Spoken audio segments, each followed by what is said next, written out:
Good afternoon and welcome to our final day of the Holy Week Chronicles this Holy Week 2023. And for many of us, we've been to church already today and we've spent time in that 6 to the 9th hour or somewhere around there with this drama, this story, these 7 last words of Jesus, this time where Jesus is dying on the cross, and we see all of that unfold again. And I pray that you were able to be somewhere or to read again in a way where this whole story has come to you a little differently than before, that it isn't the story that you've always known, but it's one that you've been able to see the nuances and see some newness. And as our lives change, be able to see how our lives are affected or how it applies to our lives differently as we move forward in life and in our faith. So this afternoon, this evening, for some of you, I want to talk about what is said in Mark 15 and 39. And in Mark 15 and 39, it simply talks about that centurion. That when the centurion saw everything around him, saw all the atmosphere change, and saw the veil of the temple split in two and the midday sun refused to shine. When he looked on that cross and saw all that happened at the death of Christ, he declared, surely this must be the Son of God. So on this Good Friday, 2023, I invite you to see with new eyes the atmosphere, to see with new eyes what it is that happened as Christ gave his life, to be able to sing with new resolve at the cross where I first saw the light, to have a Good Friday revelation as you remember and as you decide that you too can declare like the centurion, surely this not was but is the Son of God, and that Jesus and what he went through on this day just for you and just for me is worthy of revelation. It's worthy that it be revealed unto us that this death, unlike no other, was sacrificial. That the redemption that was had there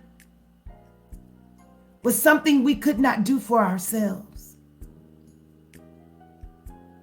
And that all heaven and earth reacted at the death of Christ on the cross for every sin committed then and committed now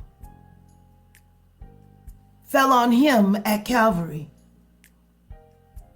But to know that Jesus did it for me, that Jesus did it for you, gives me new revelation. Each time I hear the story, each time we pause to remember,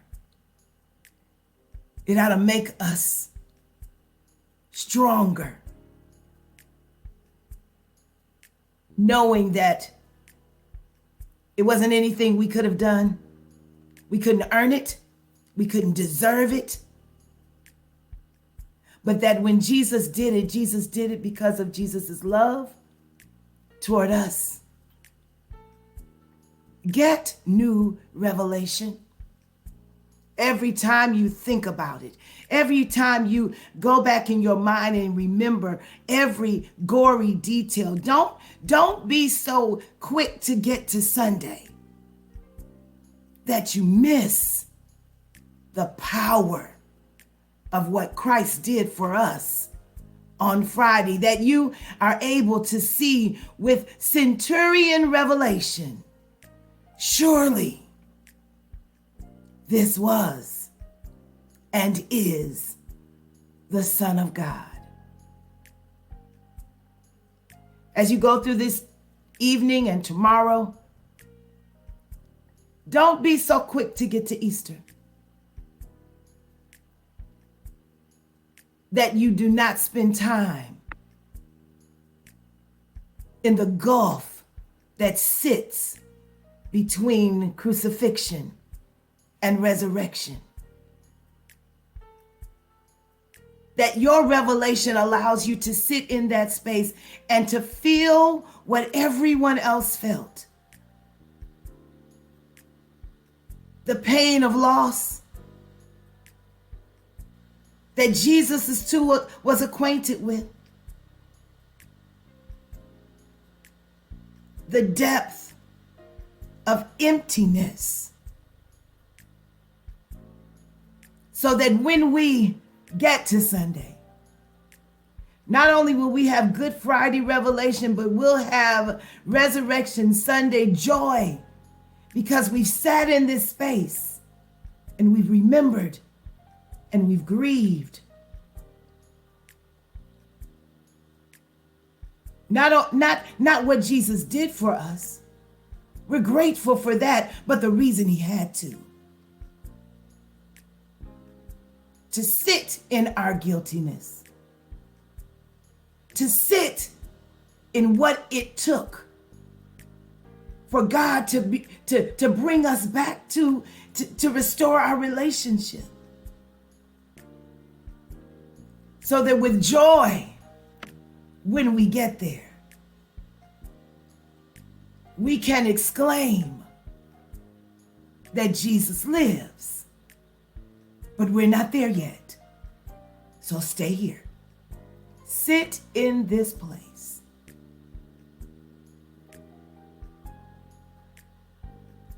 This is our Holy Week Chronicles for tonight. I pray that you are reflecting on what Jesus has done, and that with Good Friday revelation, you too can declare, surely, surely, this is the Son of God who gave his all just for me. May God bless you, heaven smile on you. Go somewhere Sunday. Go somewhere, even if you've decided that you don't think that you can ever step foot in a church again, go anyway. Go with new revelation and give God praise for Jesus, who didn't have to do it. But oh, I'm glad that he did. Heaven smile on you, and we'll see you soon.